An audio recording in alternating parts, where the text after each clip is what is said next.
Hello everyone, welcome to the another episode of Magic Hands of Deepa. എന്തൊക്കെയുണ്ട് വിശേഷം? എല്ലാവരും സുഖമായിട്ടിരിക്കുകയാണല്ലോ അല്ലേ? ഞങ്ങളിവിടെ സുഖമായിട്ടിരിക്കുകയാണ്. അപ്പോൾ ഞാൻ ഇന്ന് കോവയ്ക്കയും കൂർക്കയും കൂടി വെച്ചിട്ടൊരു റെസിപ്പിയാണ് ഉണ്ടാക്കുന്നത്.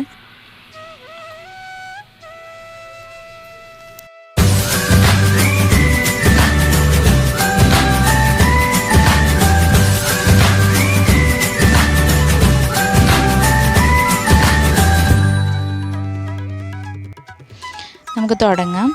അപ്പോൾ ഞാനൊരു ചട്ടിയിലേക്ക് നല്ല കഴുകി വൃത്തിയാക്കി എടുത്തിരിക്കുന്ന 150 ഗ്രാം കൂർക്കയും 200 ഗ്രാം കോവയ്ക്കയും നീളത്തിൽ അരിഞ്ഞത് ചേർത്ത് കൊടുക്കുകയാണ്.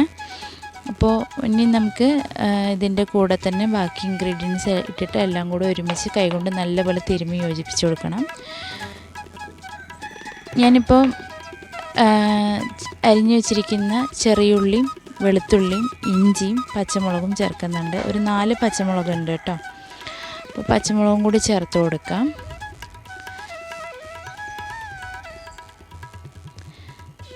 ഇതിൻ്റെ കൂടെ നമുക്ക് കറിവേപ്പിലയും ചേർത്ത് കൊടുക്കാം കേട്ടോ. കറിവേപ്പിലയും ചേർത്തിട്ട് പിന്നെ നമുക്ക് പൊടികൾ ചേർത്ത് കൊടുക്കാം.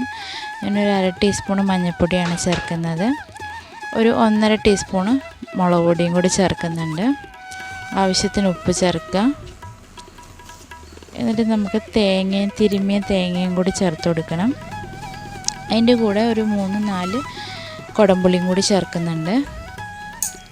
ഞാനിവിടെ 5 ടേബിൾ സ്പൂണ് ചിരകിയ തേങ്ങയാണ് എടുത്തിരിക്കുന്നത്. ഈ തേങ്ങയും കൂടി ചേർത്തതിന് ശേഷം കൈകൊണ്ട് നല്ലപോലെ തിരുമ്മി യോജിപ്പിച്ചെടുക്കുക. അപ്പം നമ്മൾ കോവയ്ക്കയും കൂർക്കയും വെച്ചിട്ടുള്ള പേരയാണ് ഉണ്ടാക്കുന്നത്. നല്ല അടിപൊളി കറിയാണ് കേട്ടോ. അപ്പോൾ എൻ്റെ വീഡിയോസൊക്കെ എല്ലാവർക്കും ഇഷ്ടപ്പെടുകയാണെങ്കിൽ എല്ലാവരും എൻ്റെ ചാനലൊന്ന് സബ്സ്ക്രൈബ് ചെയ്ത് തന്നെ സപ്പോർട്ട് ചെയ്യണം. അപ്പോൾ നമുക്കിനി അതിലേക്ക് ആവശ്യമുള്ള വെള്ളം കൂടി ചേർത്ത് കൊടുക്കാം.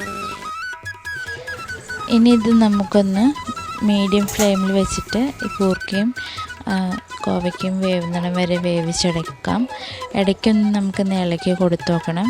പിന്നെ വെള്ളം ഇല്ലെങ്കിൽ ഒരു 1/2 ഗ്ലാസ് വെള്ളം കൂടി ചേർത്ത് കൊടുക്കാം കേട്ടോ.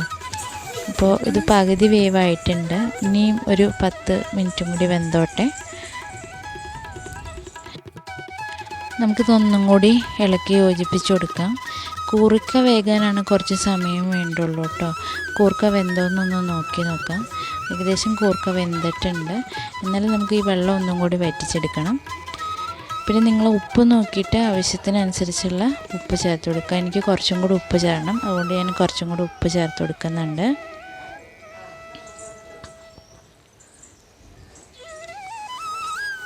ഇനി നമുക്കിതിലേക്ക് കുറച്ച് പച്ച വെളിച്ചെണ്ണയും കൂടി ഒഴിച്ചു കൊടുക്കണം. ഉപ്പ് ചേർത്തതിന് ശേഷം നല്ലപോലെ ഒന്ന് ഇളക്കി യോജിപ്പിച്ച് കൊടുക്കുക. എന്നിട്ട് പച്ച വെളിച്ചെണ്ണ ചേർത്തതിന് ശേഷം ഒന്നും കൂടി ഇളക്കി യോജിപ്പിച്ച് കൊടുക്കുക. നിങ്ങൾക്ക് കറിവേപ്പില ഈ ഘട്ടത്തിൽ കുറച്ചും കൂടി ചേർക്കണമെങ്കിൽ ചേർക്കാവുന്നതേ ഉള്ളൂ കേട്ടോ. അപ്പോൾ നമ്മൾ ടേസ്റ്റി ആയിട്ടുള്ള കോവയ്ക്ക കൂർക്ക പീര റെഡി ആയിട്ടുണ്ട്. അപ്പോൾ ഇന്നത്തെ റെസിപ്പി ഇതാണ്. ഉണ്ടാക്കി നോക്കിയിട്ട് എങ്ങനെയുണ്ടെന്ന അഭിപ്രായങ്ങളൊക്കെ പറയൂ. ഇന്നത്തെ എപ്പിസോഡ് ഇത്രയൊക്കെ തന്നെയുള്ളൂ. ഇതിൽ നല്ലൊരു എപ്പിസോഡായിട്ട് നമുക്ക് അടുത്ത ഇതിൽ കാണാം.